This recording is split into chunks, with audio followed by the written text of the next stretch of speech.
Bonjour à tous. Vous m'entendez? C'est très agréable d'être là dans la présence de Dieu ce matin et waouh, on n'a presque pas envie d'arrêter ce temps quand il y a cette atmosphère de prière. Vraiment garder cette atmosphère de prière et qu'on puisse rester parce qu'on aura un temps de prière aussi. Je bénis Dieu qui conduit les choses parce qu'avec Emeraude, on s'est pas parlé avant, ni avec le pasteur David, mais vous avez entendu des choses tout à l'heure. Vous avez entendu parler de témoignages. Le premier chant qui a été chanté, c'est « Dieu a fait des bienfaits pour moi, je ne peux pas le garder, je peux témoigner ». David a fait cette prière prophétique en déclarant la puissance qu'il y a dans le nom de Jésus, le nom de Jésus. Et on vient de le proclamer.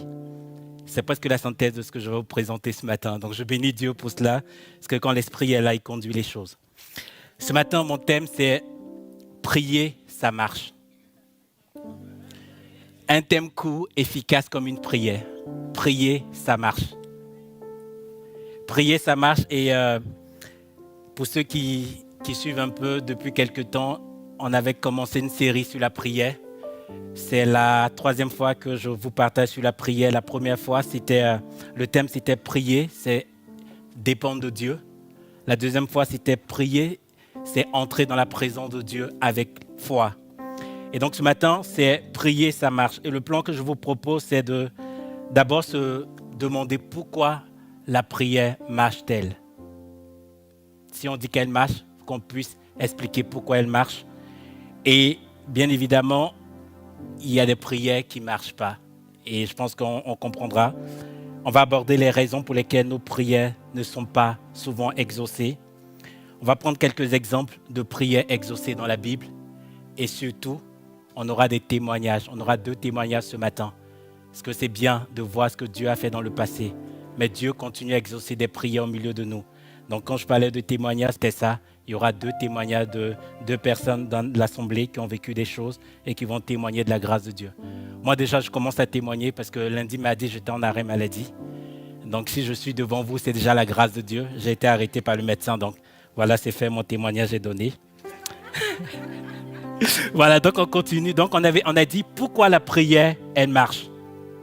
La prière marche parce que d'abord, Jésus, le premier point, Jésus nous a donné l'exemple. La vie de Jésus, c'est une vie de prière. Depuis son baptême jusqu'à la croix. Ses derniers mois à la croix, quand vous lisez dans Luc 23, c'était une prière. Depuis le début de son ministère jusqu'à l'accomplissement du plan de Dieu à la croix, Jésus n'a fait que prier. Si la prière ne marchait pas, Jésus ne l'aurait pas fait. La Bible dit que même comme à son habitude, il dévançait l'aurore. Il partait sur la montagne pour prier. Jésus est le modèle parfait. Et Jésus n'aurait pas passé toute sa vie à prier si prier ne servait à rien. Rien que ça, c'est suffisant comme raison. Si Jésus l'a fait, c'est parce que ça marche. Ça suffit. Mais on ira un peu plus loin. Jésus est ce modèle de prière, comme j'ai dit. Ce n'est pas le maître qui dit à ses disciples « Faites ce que je dis et ne faites pas ce que je fais ». Sa vie même a été démontrée par la prière. Un enseignement qui était totalement en phase avec ce que lui-même il vivait. La deuxième raison, c'est, comme David l'a dit tout à l'heure, le nom de Jésus. La prière marche parce qu'elle est faite au nom de Jésus. La prière marche parce qu'elle est faite au nom de Jésus. Il est dit dans Jean 14, verset 14. C'est vraiment un verset facile à retenir et un verset 14, 14. Jean 14, 14. Si vous demandez quelque chose en mon nom, je le ferai. Point. Si vous demandez quelque chose en mon nom, je le ferai. Et c'est Jésus qui le dit. La prière marche parce qu'elle est faite au nom de Jésus. Et on sait que Dieu n'est pas un homme pour mentir. Et ce qu'il dit, il le fait. Il le fait parce que les disciples l'ont expérimenté. Dès que Jésus a été enlevé dans Acte 3, verset 6, ils se sont rappelés que Jésus a dit que s'il demande quelque chose en son nom, il le ferait. Acte 3, verset 6, il est dit, lorsque Pierre et Jean montaient à l'heure de la prière, montaient au temple, il y avait ce boiteux mendiant qui était assis à la porte du temple. Il est dit, alors Pierre lui dit, pendant qu'il leur demande de l'argent, il lui dit, je n'ai ni argent ni or, mais ce que j'ai, je te le donne. Au nom de Jésus-Christ. Au nom de Jésus-Christ. Les disciples se sont rappelés, si vous demandez quelque chose en mon nom, Et qu'est-ce qu'ils font? On n'a ni or ni argent, mais quelqu'un, notre maître nous a dit, si en son nom, on demande quelque chose, il le fera. Et donc Jean et Pierre, remplis de cette foi, lui disent, au nom de Jésus-Christ de Nazareth, lève-toi et marche. Lève-toi et marche. Et de manière instantanée, parce que le nom de Jésus, parce que la prière de Pierre et Jean ont été faites au nom de Jésus, le paralytique s'est levé, le boiteux s'est levé, il a marché. Et quand il se retrouve dans le temple et toute l'assemblée est étonnée, Pierre reprend la parole au verset 16, il dit, c'est par la foi en son nom que ce nom a raffermi celui que vous voyez et vous connaissez. Au verset 16, c'est par la foi en son nom que son nom a raffermi. Pierre a déclaré à ce boiteux de se lever. Et quand l'assemblée est étonnée, parce qu'on le connaissait, il était là depuis des années, Pierre rappelle que ce n'est pas eux en tant qu'hommes, ce n'est pas leur prière, mais c'est au nom de Jésus que cet infirme a eu les jambes raffermies. La troisième raison pour laquelle la prière marche, c'est parce que Dieu entend et exauce. Ça paraît évident, mais il est bien de se rappeler qu'on ne parle pas à un objet, on ne parle pas à une idéologie, on ne parle pas à une entité quand on prie. Celui qui a créé les oreilles, n'entendait-il pas? Merci Nicole.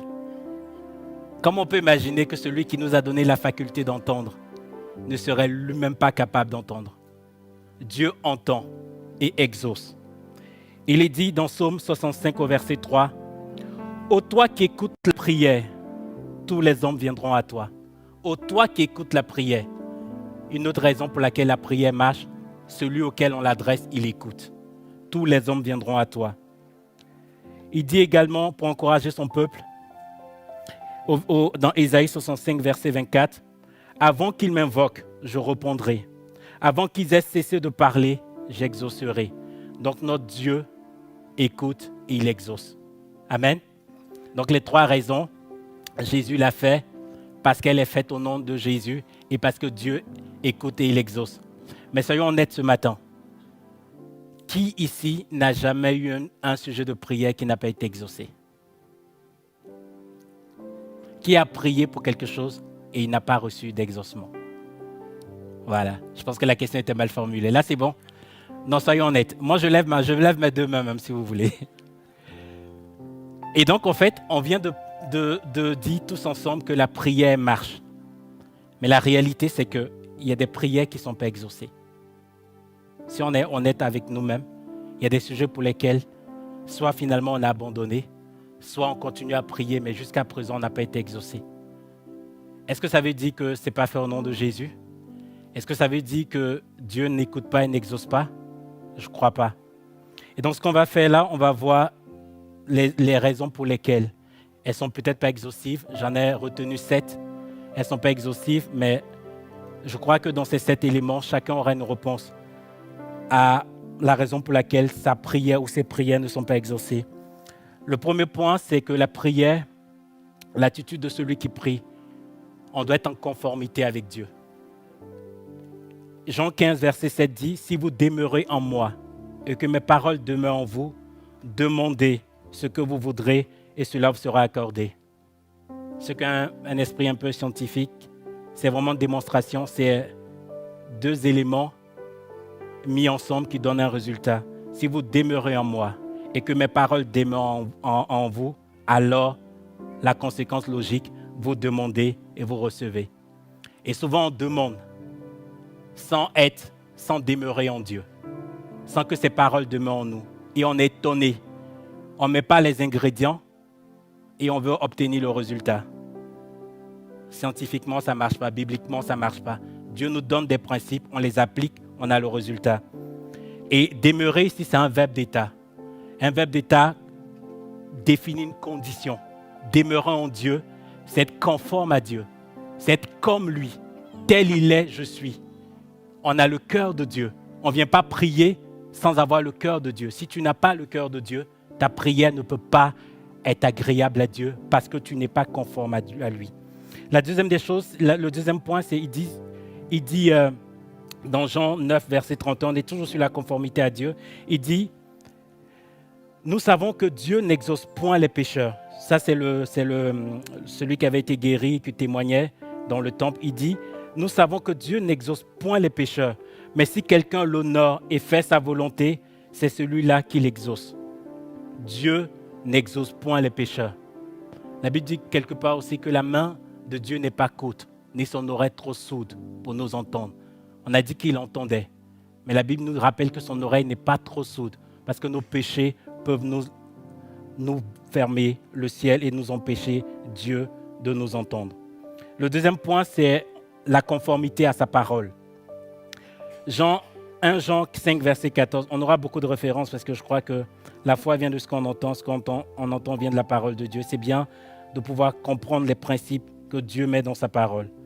1 Jean 5, verset 14 nous dit, « Nous avons auprès de lui cette assurance, que si nous demandons quelque chose selon sa volonté, il nous écoute. » Si on demande pour satisfaire nos propres convoitises, comme Jacques le dit, on n'obtient rien. Il dit, vous demandez, vous ne recevez pas, parce que vous demandez pour satisfaire vos propres convoitises. La prière doit être conforme à la parole de Dieu. Parce que la seule chose à laquelle Dieu est tenu, c'est sa parole. Donc si ta prière n'est pas basée sur la parole de Dieu, elle n'est pas pleine d'amour, de compassion, ne t'attends pas à ce que Dieu t'exauce. Ça, c'était le deuxième point. Le premier point, la conformité à Dieu. Le deuxième point, la conformité à sa parole. Le troisième point, c'est le manque de foi. Et ce point-là, il est tellement crucial parce que tout est dans la foi. Tout est dans la foi.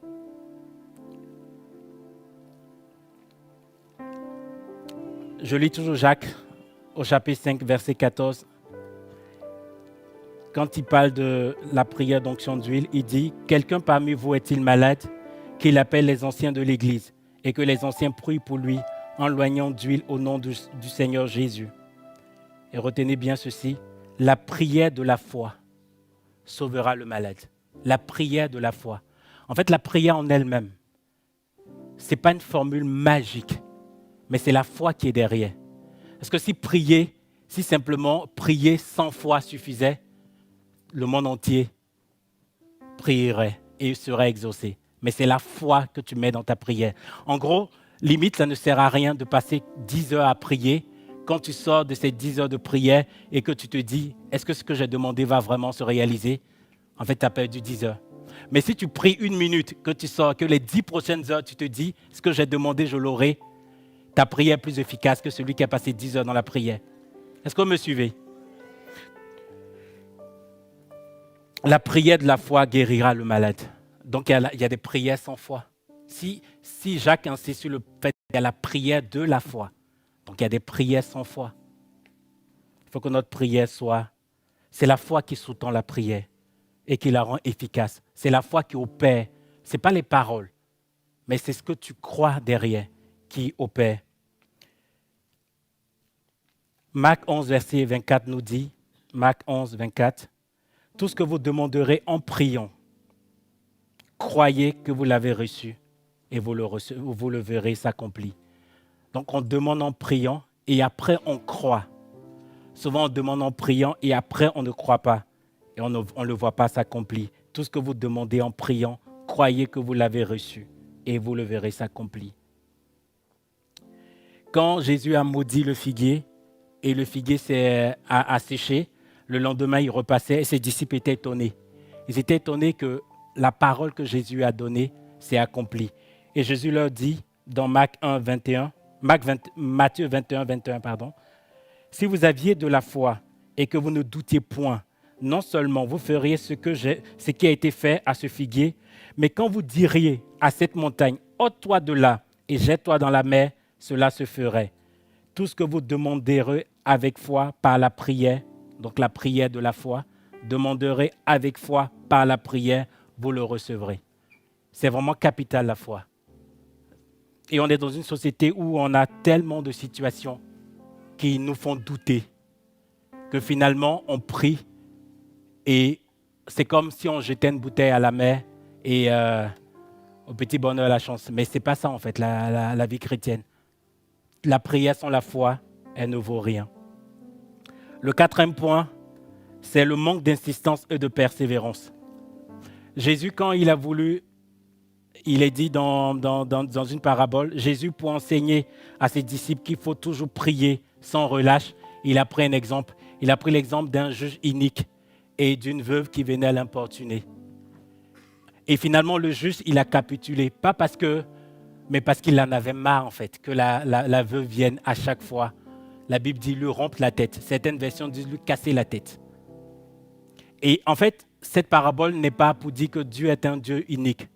Mais comme vous lisez au début, il est dit, Jésus pour leur enseigner à prier sans relâche. C'est vraiment ça.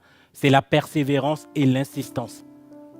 Peut-être que tu as abandonné trop vite un sujet pour lequel tu as été désespéré. Tu as baissé les bras.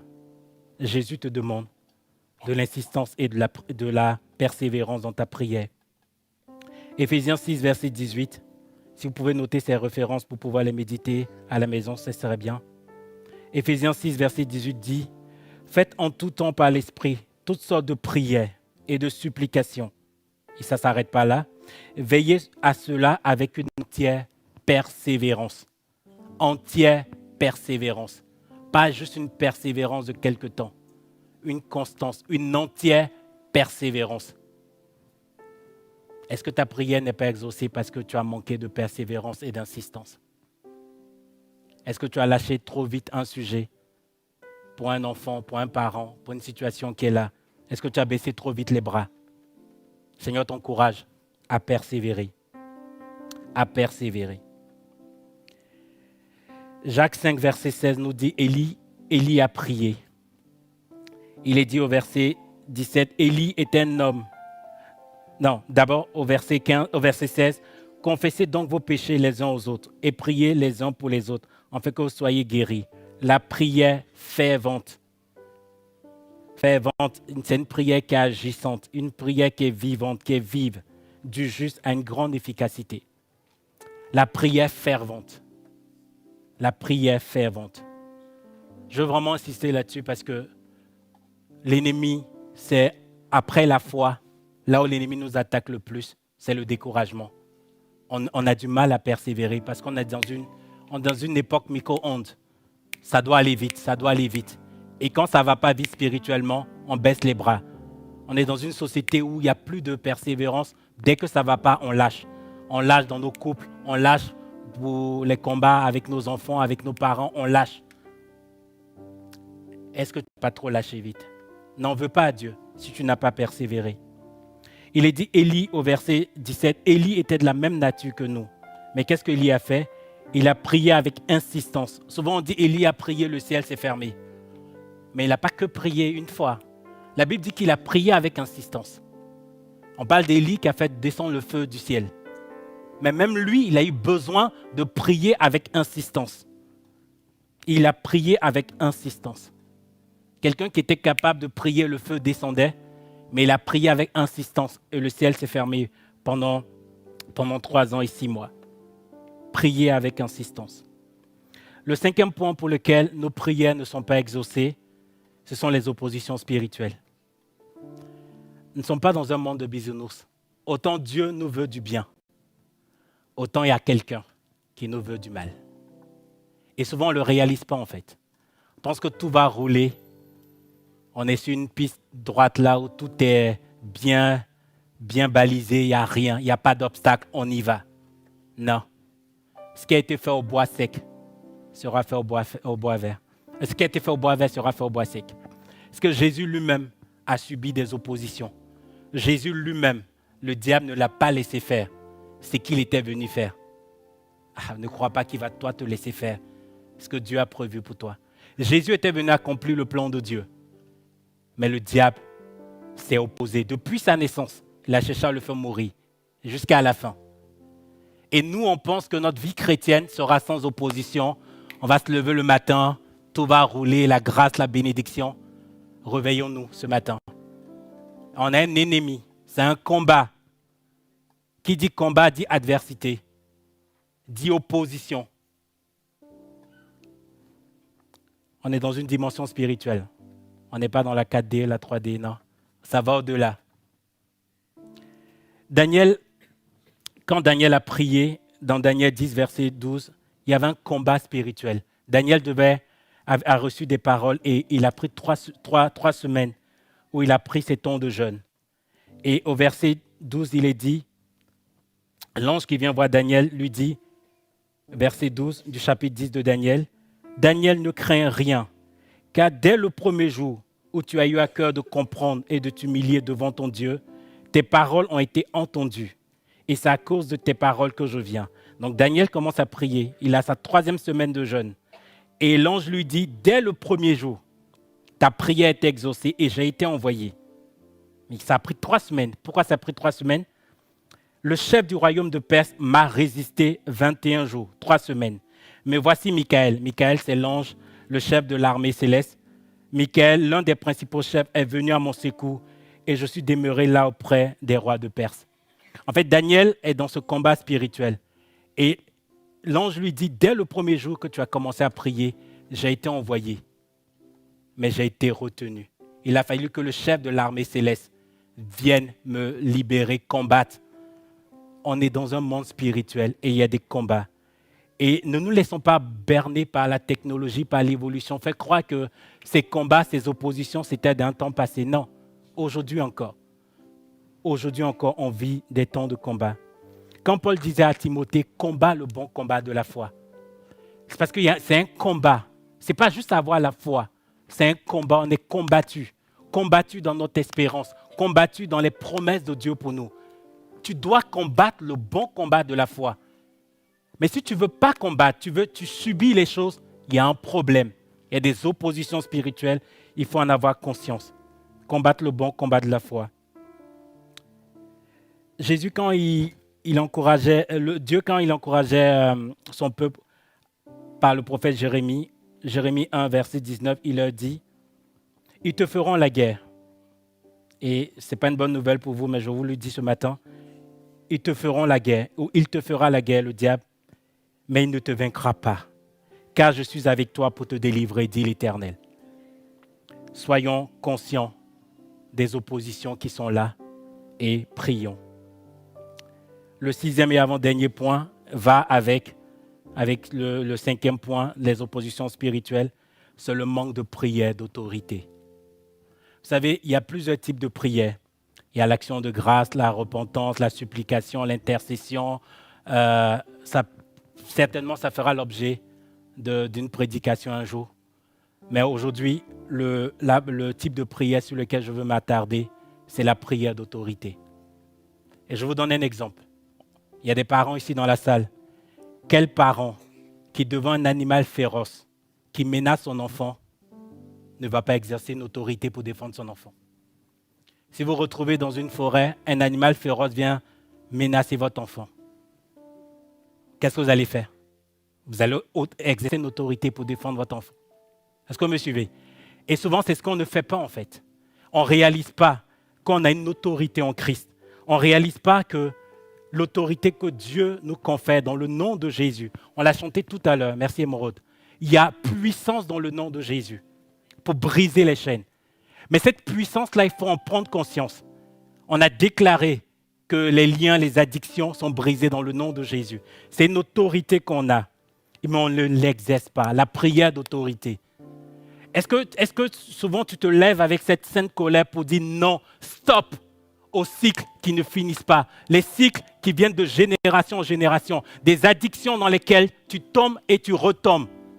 À quel moment tu as exercé une prière d'autorité pour dire stop, ce que mes parents ont vécu, je veux pas le vivre, je veux briser les transmissions générationnelles. Est-ce qu'à un moment tu as dit stop pour ta famille? Est-ce que tu as exercé la prière d'autorité? Ne t'étonne pas si les situations ne changent pas. Tu es revêtu d'une autorité. La plus grande armée qui n'exerce pas son autorité, elle aura juste l'autorité sans savoir. On a une puissance, mais on ne l'exerce pas. Il y a une puissance dans le nom de Jésus. Jean 11, verset 43, Jésus se retrouve devant Lazare qui est dans le tombeau. Lazare est là depuis plus de 3 jours, dans le tombeau. Qu'est-ce que Jésus fait? Oh, Lazare, s'il te plaît, sors. Non. Au verset 43, il est dit, ayant dit cela, donc ayant dit aux personnes que Lazare va revenir à la vie, il cria d'une voix forte, Lazare, sors! Il cria d'une voix forte. C'est un pléonasme. On crie déjà, c'est une voix forte. Il y a ces insistances dans la Bible, dans l'hébreu. Le fait que les choses soient dites 2 fois, il y a vraiment, Dieu veut marquer le saut. Jésus a crié. Et souvent, on dit crier, prier avec autorité, c'est les Africains, c'est les Latinos. Non, Jésus n'était pas africain. Jésus n'était pas latino. Mais il a crié d'une voix forte. Si demain tu exerces une autorité, quand on te dit non, c'est une culture africaine, c'est une église de culture africaine, non. Dis tu as de la culture de Christ. Parce que Jésus a crié d'une voix forte. Jésus a exercé une autorité parce qu'il fallait arracher Lazare de la mort à la vie. Il n'a pas dit la mort, s'il te plaît, laisse revenir Lazare. Est-ce que vous me suivez? Et souvent, tu es dans des situations qui sont mortes, mais tu n'exerces pas d'autorité. Tu penses que les choses vont se faire comme ça. Réveillons-nous. Le diable nous fait croire que nous sommes dans un monde de bisounours. Jésus l'a fait. Et ce n'est pas fini. Je vais vous donner un deuxième exemple.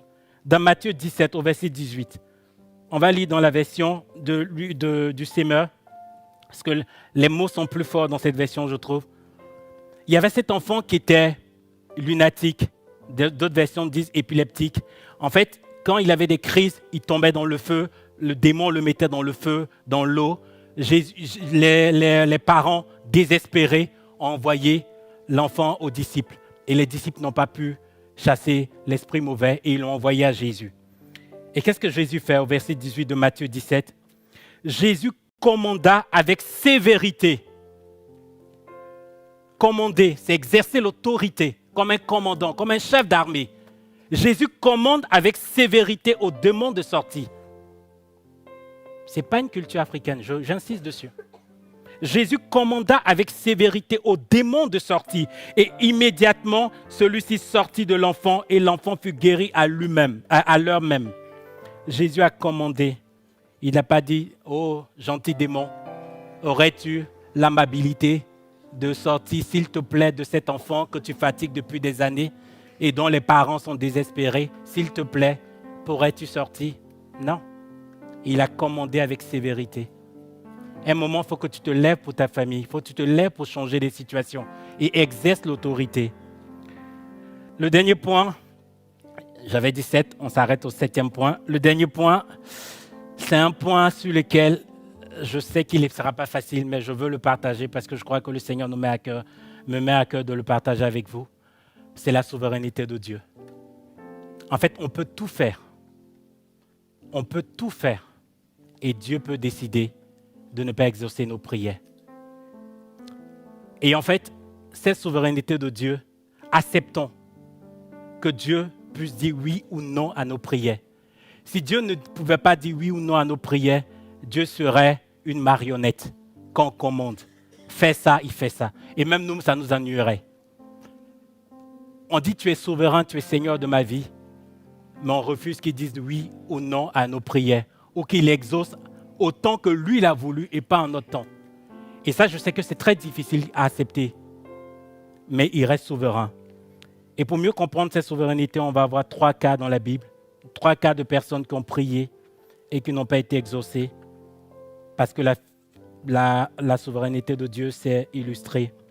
Les 3 cas, c'est Ézéchias, Jésus et Paul.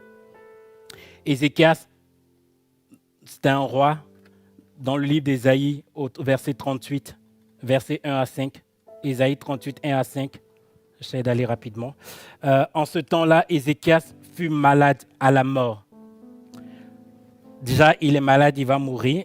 Ça ne suffit pas. Le prophète Ésaïe, fils d'Amon, vint auprès de lui et lui dit, « Ainsi parle l'Éternel, donne tes ordres à ta maison car tu vas mourir. » Déjà qu'il est mourant, le prophète vient confirmer qu'il va mourir. « Et tu ne vivras plus. » Quand tu meurs, tu ne vis plus.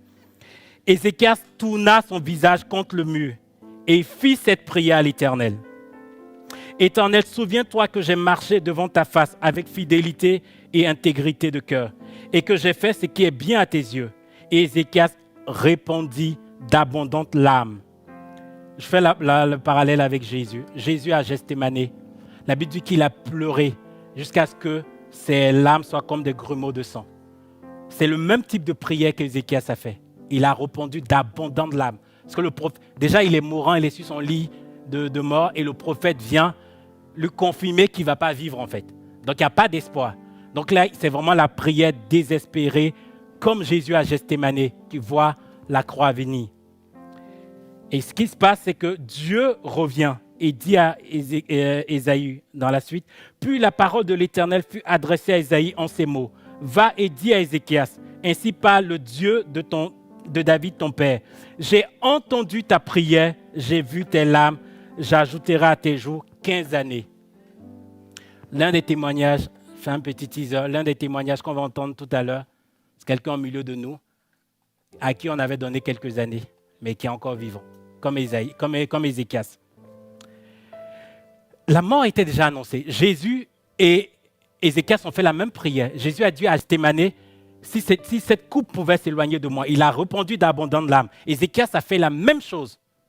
Dans un cas, il y a un qui a eu 15 années de plus. Dans l'autre cas, l'autre, il est passé à la croix. Dans les deux cas, c'est la souveraineté de Dieu qui s'est appliquée. Est-ce que Dieu était plus juste avec Ézéchias et moins juste avec Jésus? Non. Acceptons qu'on puisse prier et Dieu dise oui, je te donne 15 ans de plus et non, ma volonté c'est que tu meurs. Je sais que c'est difficile et même en tant qu'homme, j'ai perdu mon frère aîné, j'ai prié pour lui, il est mort en 2010. Est-ce que Dieu ne m'a pas exaucé? C'est le plan de Dieu pour lui. Je sais que ce que je dis là peut faire écho pour certaines personnes. Peut-être que tu as prié pour un parent comme moi qui est parti. Mais est-ce que Dieu n'est pas souverain? C'est très douloureux, hein? Mais Dieu est souverain. Acceptons que Dieu donne des années de plus à d'autres et que Dieu mette fin parce qu'il est souverain. Le dernier point, le troisième cas, c'est Paul. Dans 2 Corinthiens 12, verset 8, il dit « 3 fois j'ai prié ». Déjà, Paul, c'est le nombre de prières efficaces, de foi. On parle de Paul quand même. 3 fois j'ai prié le Seigneur de l'éloigner de moi, mais il m'a dit « Ma grâce te suffit ». Il avait une écharpe, bon, il y a tellement de versions sur ce que c'était, mais en gros, il avait un handicap dans son corps, de manière corporelle, et il a prié pour que Dieu l'enlève. Mais Dieu lui a dit « Ma grâce te suffit. Monsieur, ma grâce te suffit. » Peut-être que tu pries pour un handicap, visible ou pas visible, mais ça ne part pas depuis. Dieu est souverain. Ça ne veut pas dire qu'il ne t'écoute pas. Ça ne veut pas dire que tu ne le fais pas au nom de Jésus. Ça ne veut pas dire que tu n'as pas la foi. Ça ne veut pas dire que tu n'as pas d'insistance. Ça ne veut pas dire que l'ennemi a eu la victoire, mais ça veut simplement dire qu'il est souverain. Je pense que ces exemples sont dans la Bible pour nous montrer qu'il ne faut pas se décourager, parce que dans tout ça, l'ennemi, ce qu'il viendra dire, et comme il aurait pu dire à Paul, mais tu fais des miracles, tu fais ça, mais même toi, tu as un handicap dans ta vie. Peut-être que tu pries pour des gens, peut-être que tu es malade toi-même, mais tu pries pour des gens qui sont guéris. Et le diable te dira, oui, mais tu pries pour les autres qui sont guéris, tu pries pour les enfants des autres, mais regarde toi-même tes enfants. Dieu te dit, ma grâce te suffit. Ma grâce te suffit. Soyez encouragés. 3 exemples de prières rapidement dans la Bible d'exaucement, et puis on va témoigner. Donc, je demande aux personnes de se préparer. Les exemples, il y en avait beaucoup. Hein. Il y en a beaucoup dans la Bible, mais j'en ai gardé 3-4 pour qu'on puisse comprendre. Anne et Zacharie, tous les deux qui ont prié pour avoir un enfant. Je ne vais pas lire, mais je vous donne les références si vous pouvez les noter. 1 Samuel 1, verset 20, 1 Samuel 1, verset 27. Et Anne a appelé son fils Samuel parce qu'elle a dit, j'ai demandé à l'Éternel. Samuel veut dire Dieu exauce. Dieu a répondu. Et quand elle allait présenter l'enfant à Élie, parce que Élie, le sacrificateur, pensait qu'elle était ivre quand elle était dans ces temps d'intercession, elle lui dit au verset 27, « C'était pour cet enfant que je priais, et l'Éternel a exaucé la prière que je lui adressais. » Zacharie, Luc 1, verset 13, « Ne crains point, Zacharie, car ta prière est exaucée. Ta femme, Élisabeth, enfantera un fils. » Élisabeth était stérile, Zacharie et Élisabeth étaient avancés en âge et Dieu n'exauce pas que les prières des mamans. Voilà. Parce que souvent on dit Anne a prié, mais on oublie que Zacharie a prié aussi. Voilà. Anne a prié, elle a eu un enfant, Zacharie a prié aussi un enfant. Donc papas prient aussi. Ne laisse pas le poids sur la maman seulement. Dieu entend la prière des papas comme celle des mamans. Je ferme la parenthèse. On a cette femme qui a cette perte de sang et qui, par la foi, vient dans Matthieu 9, verset 20, qui dit « Si je peux toucher le bord de son vêtement, je serai guéri. » Et instantanément, elle a été guérie. Et le parallèle avec ça, c'est le serviteur du centurion. Dans Luc 7, en fait, le centurion, il y avait un serviteur qui était malade. Luc 7, si vous notez, si vous voulez relire après. Son serviteur était malade, donc il envoie des gens appeler Jésus. Et quand Jésus arrive, il envoie d'autres personnes dire à Jésus, « Maître, je ne suis pas digne que tu entres sous mon toit. Dis seulement un mot et mon serviteur sera guéri. » Je fais le parallèle entre les deux prières exaucées parce que la dame à la perte de sang, elle avait assez de foi pour toucher le vêtement. Elle se dit, si j'arrive à toucher rien que le bout de son vêtement. Mais le centurion lui dit, tu n'as même pas besoin de venir voir mon serviteur. Tu n'as même pas besoin de venir sous mon toit. Là où tu es, à distance, un seul mot. Et Jésus dira, même en Israël, il n'a pas vu une aussi grande foi que celle du centurion. La dame, elle se disait, ma foi, si j'arrive à le toucher. L'autre, qui n'est même pas israélite, il dit, c'est même pas la peine que tu viennes, parce que je ne suis pas digne que tu viennes sous mon toit. Mais là où tu es, un seul mot, même à distance, mon serviteur sera guéri. C'est très fort. C'est très fort de voir ces deux choses-là. N'attends pas forcément à toucher ou à ce que Dieu fasse d'une manière ou d'une autre. Même si tu pries pour quelqu'un qui a des milliers de kilomètres, sans poser la main sur la personne, un seul mot, parce que c'est fait au nom de Jésus. Le dernier témoignage de prière exaucée, et je demande à la première personne de se préparer pour le témoignage, c'est dans le livre des Chroniques. Le livre des Chroniques fait la liste de tous les descendants et je me suis attardé sur les descendants de Judas, fils de Jacob. On va le lire parce que c'est très important. 1 Chronique 4, versets 9 à 10. 1 Chronique 4, 9 à 10. Jabet était plus considéré, 1 Chronique 4, 9 à 10. Jabet était plus considéré que ses frères, car sa mère lui donna le nom de Jabet en disant, c'est parce que je l'ai enfanté avec douleur. Je l'ai enfanté avec douleur. En fait, c'est un enfant qui est l'un des descendants. Et quand vous lisez dans 1 Chronique 4, quand on cite tous les descendants de Judas, c'est le seul sur lequel on fait un commentaire. Les autres, c'est un tel a eu un tel a eu un tel, et on déroule la descendance, l'arbre généalogique. Mais on s'arrête sur Jabet parce que ça n'a pas été une naissance facile pour la maman. Elle l'a eu avec douleur et elle a appelé de ce nom-là. Et c'est comme un poids qu'il avait en fait, depuis sa naissance. Et Jabet, qu'est-ce qu'il fait? Il invoque le Dieu d'Israël en disant, si tu me bénis et que tu étends mes limites, si ta main est avec moi et si tu me préserves du malheur, le malheur qui était attaché à son nom, le malheur, la douleur qui était attachée à son nom, en sorte que je ne sois plus dans la souffrance. Parce qu'il avait une vie de souffrance. Et il est dit, et Dieu accorda ce qu'il avait demandé. Je veux vraiment insister dessus. Ta prière peut changer. Peut-être que tu as un handicap, quelque chose que tu as depuis ta naissance, ou des blessures que la vie t'a causées. Tu n'es pas. Dieu ne te voit pas comme une souffrance, comme un malheureux, comme tu as une identité devant Dieu. Tu es précieux. Ne laisse pas les situations de la vie dénaturer ton image, l'identité que tu as en Christ. Jabet a refusé de se voir comme une souffrance. Même s'il est né dans la douleur, même si sa maman l'a enfanté dans la douleur, il a dit au Seigneur de changer sa souffrance. Et Dieu a fait pour lui. Si tu as cette situation, peut-être que tu as été abusé, peut-être que la vie t'a laissé des blessures. Dieu peut les changer. Est-ce que tu le crois ce matin? On aura un temps de prière tout à l'heure, mais je vais inviter Marie-Guy à s'approcher pour son témoignage. On l'encourage, s'il vous plaît. T'as un micro. Marie-Guy, c'est quelqu'un qui a un grand cœur pour Dieu et qui a vécu quelque chose avec Dieu. Et voilà, je vais la laisser témoigner. Après cette bonjour à tous. Après cette prédication, j'ai presque pas besoin de témoigner. Tout a été presque récapitulé.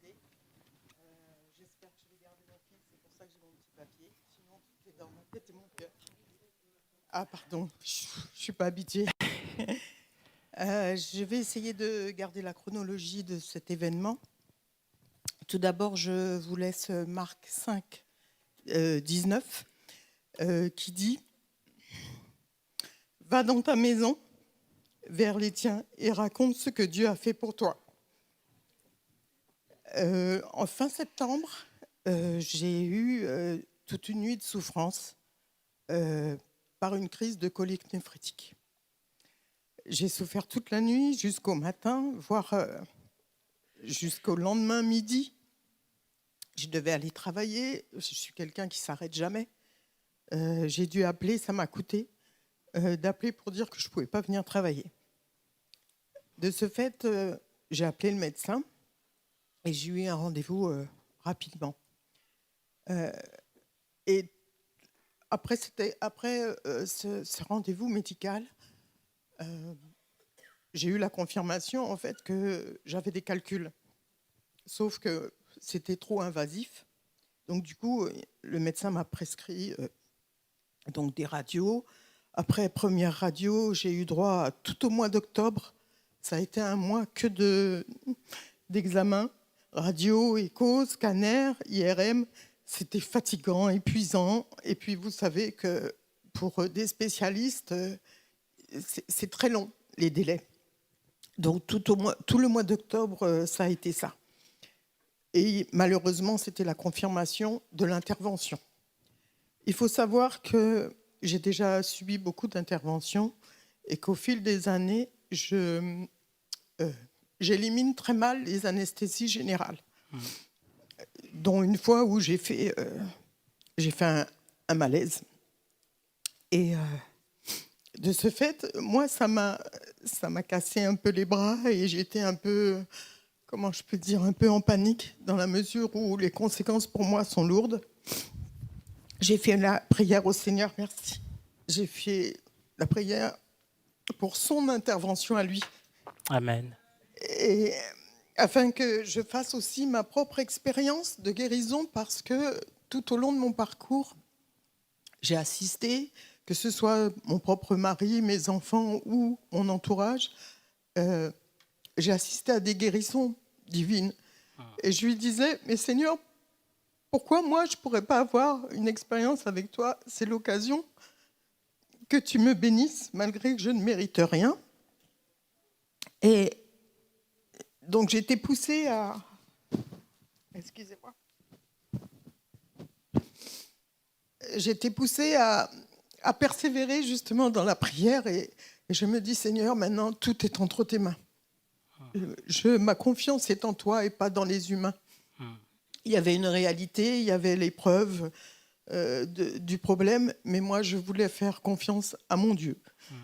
Alors, un week-end où il y avait un pasteur de passage avec son épouse, il a fait un appel pour la guérison après le culte. Au fond de moi, je me suis dit, mais tu te lèves jamais, tu vas jamais à la prière. Et là, j'étais poussée à y aller. Donc j'ai obéi, je me suis levée. Il y avait beaucoup de frères et sœurs devant. Et puis je me suis dit, bon, j'y vais quand même. Et je m'avançais au moment où je pensais que le pasteur allait prier pour moi. Il y a une sœur qui m'a devancée. Du coup, c'est elle qui est passée avec le pasteur. Et du coup, je me suis dit, bah, Seigneur, tu connais toutes choses. Et il se trouve que c'est le frère Lasny qui a prié pour moi. Ce moment a été pour moi quelque chose de... Ça s'est passé d'une manière très simple, mais le frère a prié avec foi. Et je l'ai ressenti comme ça. Je suis retournée à ma place avec une conviction profonde et une joie, mais je n'osais pas encore l'exprimer. Parce que je me suis dit, Seigneur, je l'ai remercié, mais je me suis dit, Seigneur, tout ce que tu fais doit être confirmé scientifiquement, afin de témoigner tout autour de moi ce que lui avait fait. Amen. D'où le verset Marc 5, 19. Donc du coup, j'ai pris tout de suite rendez-vous pour une échographie de confirmation de guérison. Enfin, pour moi, c'était ça. Et vous savez que pour les spécialistes, donc c'est compliqué. J'ai appelé le mardi matin. Le mardi après-midi, j'avais un rendez-vous pour l'écho. Et je savais que c'était vraiment compliqué. J'étais déjà contente. Et à ce moment, ce rendez-vous aussi a été marquant parce que là encore, le Seigneur m'a donné l'occasion et l'opportunité de témoigner avant même que j'ai la confirmation scientifique. Pour moi, j'avais déjà cette guérison, elle était acquise. Amen. Et ça m'a permis de témoigner à l'échographe. Alors, elle passait le curseur sur mon ventre parce que c'était des calculs rénaux. J'en avais à gauche et à droite. Ceux de gauche se sont éliminés tout seuls, on me l'avait déjà prévenu, mais celui de droite était trop gros. Et en un mois, il avait énormément grossi. Donc, c'était impossible qu'il s'élimine par voie naturelle. Donc, l'échographe passe, et elle me dit « Mais vous êtes venue pourquoi, madame ?» Alors, je lui explique, j'avais des calculs, etc. Mais je suis croyante. Et le dimanche, un frère a prié pour moi et Dieu m'a guérie. Elle m'a regardée, elle a appuyé partout, elle a insisté. Et elle me dit « Écoutez, je ne comprends pas, je ne vois rien, je vois rien. Tout est normal. Pour moi, tout est normal. » Et elle insistait, et elle appuyait partout. Et donc, elle a été obligée de me dire « Moi, en tous les cas, pour moi, tout est normal. Vous n'avez rien. » Amen. Et donc, j'ai dit « Merci, Seigneur. » Gloire à Dieu. Amen. Amen. Il y a une dernière chose que je voulais dire, c'est que quand le Seigneur est aux commandes, tout est synchronisé. Amen. Amen. Et je vous laisse également 1 Thessaloniciens 5, 16, 17. Le Seigneur nous dit « Soyez toujours joyeux et priez sans cesse. » Amen. Merci beaucoup, Marie-Guy. Merci beaucoup. Sois bénie. Merci pour ton témoignage. Ah, pardon. Le deuxième témoignage qu'on va écouter, c'est qu'ils peuvent commencer à avancer. Rosalie, Mamie Elvie, qui est avec nous, qui a près de 90 ans. Et pendant qu'elle s'approche, je veux dire quelque chose aussi. Moi, je suis arrivé à l'église de Clama en 2007 à peu près. Et j'ai intégré l'équipe d'intercession en 2009. Non, je dis moi, je parlais de moi. Moi, 2007. Non, elle était bien avant. Et ce qui était marquant, c'est qu'on venait prier là derrière. Le culte commençait à 9h30. La mamie était toujours là à 8h. Mais tous les jours, pendant près de 10-15 ans, tous les jours, personne n'arrivait avant elle. Même ceux qui habitaient à Clama, elle était ici, les Moulineaux, elle arrivait tous les matins. Elle venait et elle priait. Et pour ceux qui se rappellent de ces années 2010, quand elle levait la louange, adorait Dieu, elle priait en créole, on n'entendait pas, on ne comprenait pas tous, mais il y avait une paix, il y avait une atmosphère quand elle louait Dieu. Et elle le faisait librement dans les cultes. Et aujourd'hui, elle a vraiment tenu à partager son témoignage. Elle a demandé à Rosalie, qui la connaît depuis plusieurs années, de lire le témoignage. Elle veut chanter aussi un chant. Elle a demandé à ma femme de l'accompagner sur un de ses chants. Mais voilà, je voulais faire cette introduction parce que si l'Église est là aujourd'hui, c'est parce qu'il y a des personnes, des aînés comme ça, qui ont prié pendant des années, qui continuent de le faire. Et c'est bien de les honorer. C'est bien de les honorer. Mamie Elvie, je te laisse là.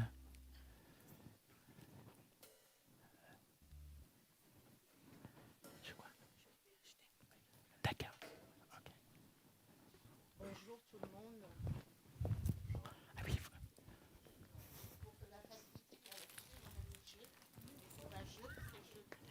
Mamie, micro. Ah oui, Mamie, pardon. mamie, Je disais pour la facilité de la lecture du témoignage, on a laissé le jeu, mais vous comprendrez que c'est pas moi. Voilà. Donc, je m'appelle Mistal Elvie. Je suis née en 1937. J'ai 5 enfants et 12 petits-enfants. Et bientôt, je serai arrière-grand-mère. Je rends grâce à Dieu aujourd'hui pour tout ce qu'il a fait dans ma vie. J'ai accepté Jésus-Christ en 1976, suite à une révélation du Saint-Esprit. Cette année-là a été la plus belle de ma vie parce que c'est là que tout a changé pour moi. Avant de connaître le Seigneur, ma vie n'était pas facile. J'étais enceinte et déjà mère de plusieurs enfants. Cette grossesse était très difficile pour moi. J'étais souvent malade et épuisée. Et je vivais j'avais de mauvaises habitudes. Je fumais, je buvais beaucoup d'alcool, même de la bière. Ma vie était marquée par la souffrance, la dépendance et un grand vide intérieur. Mais dans son amour et sa grâce infinie, Dieu n'a pas fermé les yeux sur ma situation. Il a envoyé un de ses serviteurs jusque chez moi pour me parler de l'Évangile. Ce jour-là, quelque chose s'est passé dans mon cœur. J'ai entendu la voix de Dieu et sans hésiter, j'ai ouvert mon cœur et j'ai accepté Jésus-Christ comme mon Seigneur et Sauveur. Comme il est écrit en Hébreux 3, versets 7 et 8. Aujourd'hui, si vous entendez sa voix, n'endurcissez pas vos cœurs. À partir de ce moment, ma vie a changé complètement. Je suis passée d'une vie sans Dieu, marquée par la détresse, la dépendance et le vide, à une vie nouvelle remplie de paix et d'amour. Corinthiens 2, 5, verset 17. Si quelqu'un est en Christ, il est une nouvelle créature. Ma rencontre avec le Seigneur a transformé ma vie en profondeur. Il m'a guéri, restauré et redonné une espérance nouvelle. Là où il y avait du vide, il a mis sa présence. Là où il y avait de la souffrance, il a mis sa paix. Dieu m'a aussi délivré de la peur et de l'anxiété qui m'habitaient depuis longtemps. Peu de temps après, j'ai pris la décision de me faire baptiser et de consacrer ma vie au Seigneur, au service du Seigneur. Ce choix a été le plus important de ma vie. Mais après ma conversion, j'ai traversé des épreuves très difficiles. La maîtresse de mon mari voulait me faire du mal. Elle avait préparé un piège contre moi, mais Dieu, dans sa fidélité, m'a protégée. Sans que je le sache, Dieu a empêché que ce mal m'atteigne. Et celle qui voulait me faire du mal est tombée dans son propre piège. Elle est décédée. À travers cela, j'ai compris que la main de Dieu était sur ma vie et qu'il veillait sur moi. Psaume 34, verset 20. Le malheur atteint souvent le juste, mais l'Éternel l'en délivre toujours. Malgré toutes ces épreuves, je suis restée attachée au Seigneur dans la foi, la prière et la persévérance. Dieu m'a aussi utilisée pour parler de lui autour de moi. J'ai eu la grâce d'évangéliser une nièce de mon mari. Aujourd'hui, elle vit aux États-Unis avec sa famille. Elle est baptisée et elle marche avec le Seigneur. Personnellement, je vais rajouter que plusieurs personnes ici, qui sont encore ici ou qui ne sont plus ici, ont bénéficié des prières de mamie et des bonnes grâces leur sont tombées dessus. Ils se reconnaîtront en tout cas. Amen. En 1996, mon mari est décédé. Après cela, j'ai rejoint mes enfants et j'ai continué à avancer avec Dieu malgré la douleur. En 2021, je suis arrivée ici. Quand je suis venue à l'église, j'ai été accueillie avec amour. En 2001, pardon. Ouf. Pardon, vous avez compris, vous êtes fort. J'ai été accueillie avec amour. Je me suis sentie chez moi. Mais les épreuves ont continué. En 2006, j'ai perdu ma plus jeune fille dans un accident de voiture. C'était une grande douleur. Mais grâce aux prières, Dieu m'a soutenue et m'a aidée à traverser cette épreuve. J'ai aussi vécu des situations difficiles concernant mon statut. Malgré mes démarches, j'ai été refusée, mais Dieu n'a jamais cessé d'agir. En 2010, lors du tremblement de terre en Haïti, j'étais dans la maison. J'ai entendu une voix me dire de sortir. J'ai obéi, je suis sortie et aussitôt la maison s'est effondrée. Dieu m'a sauvée. Psaume 94, 17. Si l'Éternel n'était pas mon secours, mon âme habiterait bientôt dans le silence. En 2020, j'ai encore traversé une grande épreuve. J'ai perdu ma fille, Molise, emportée par la maladie. Mais Dieu m'a fortifiée. En 2027, j'ai été victime d'un AVC. Décidément. 2021. Pardon, je suis désolée. L'émotion. En 2021, j'ai été victime d'un AVC. Mon état était très critique et les médecins m'avaient donné peu de temps. C'est ce dont Lasny parlait tout à l'heure. Mais Dieu m'a encore sauvée. Aujourd'hui, je suis encore devant vous. N'est-ce pas une grâce? Comme il est écrit dans le psaume 118, au verset 17, « Je ne mourrai pas, je vivrai et je raconterai les œuvres de l'Éternel. » Après de nombreuses démarches, j'ai finalement été régularisée en 2024. Je rends grâce à Dieu pour mes frères et sœurs, pour leurs prières, leur soutien, leur amour. Vous avez été un appui précieux dans ma vie. Aujourd'hui, je peux dire comme l'apôtre Paul, j'ai combattu le bon combat, j'ai achevé la course, j'ai gardé la foi, je rends toute la gloire à Dieu. Amen. Amen, amen, amen. Amen. Amen. C'est ce qui s'est passé sur l'AVC qu'elle a eu en 2021. Les médecins lui avaient même dit de dire à tous ses enfants de venir lui dire au revoir. Donc Léa, sa fille, qu'elle a peut témoigner, sont venus des États-Unis, ses petits-enfants sont venus lui dire au revoir parce que c'était fini. 5 ans après, comme Ézéchias, elle est encore là.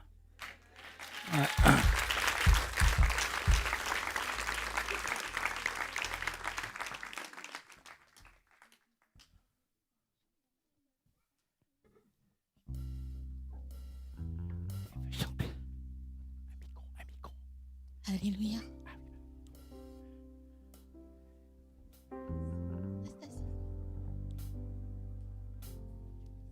Elle avait à cœur de chanter le chant qui dit Jésus est son ami, qui malgré tout est toujours là.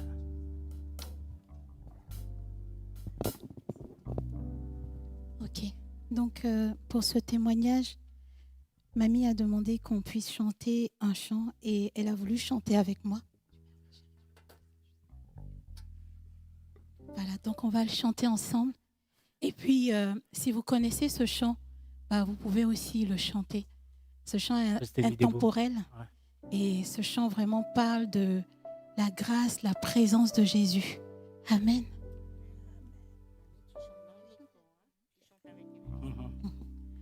Mon seul appui, c'est l'ami céleste. Jésus seul, Jésus seul. Les ans s'en vont, mais cet ami me reste. Jésus seul, Jésus seul. C'est ami connaît mes alarmes. Son amour guérit ma douleur.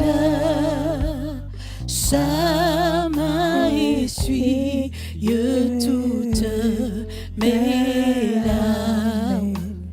Doux sauveur, doux sauveur.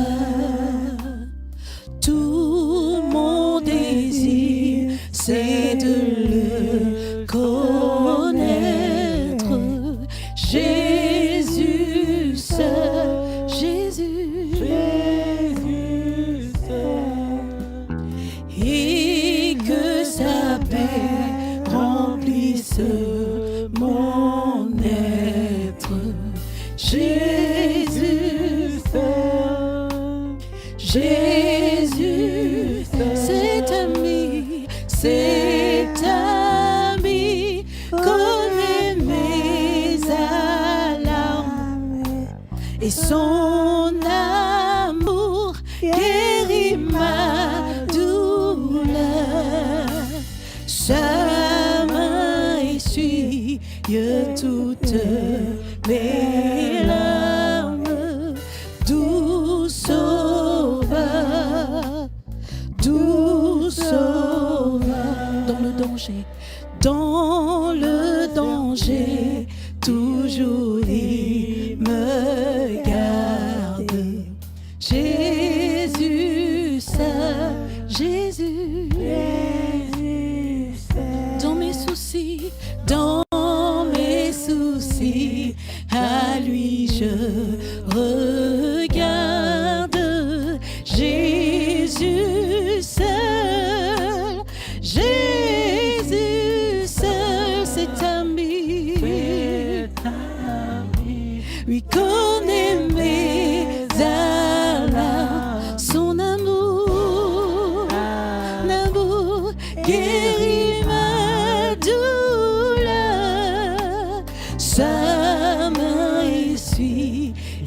toutes mes larmes, doux sauveur, c'est ami, connaît mes alarmes, son amour guérit ma douleur, ça m'essuie toutes mes larmes, doux sauveur, doux sauveur.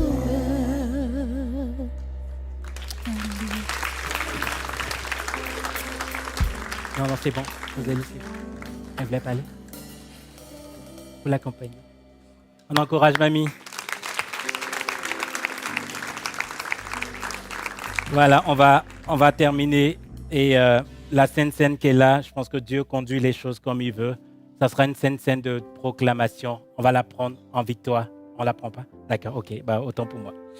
Autant pour moi. Ok, ce qu'on va faire, on va simplement, pendant que l'équipe vient, on va terminer avec ce chant. Et je conclue sur quelques mots. En fait, l'efficacité de la prière, ce n'est pas la quantité de prière, mais c'est la qualité de la prière. Jésus nous a mis en garde, il enseignait sur le fait de croire qu'avec des vaines paroles ou des multiples paroles, on serait exaucé. La qualité de la prière, c'est celle qui est basée sur la foi, en ayant une vie conforme à Dieu, une prière conforme et en accord avec sa parole et faite avec insistance et persévérance dans un esprit de foi. Amen. On va juste terminer avec ce chant qui dit « Quand je prononce ton nom »,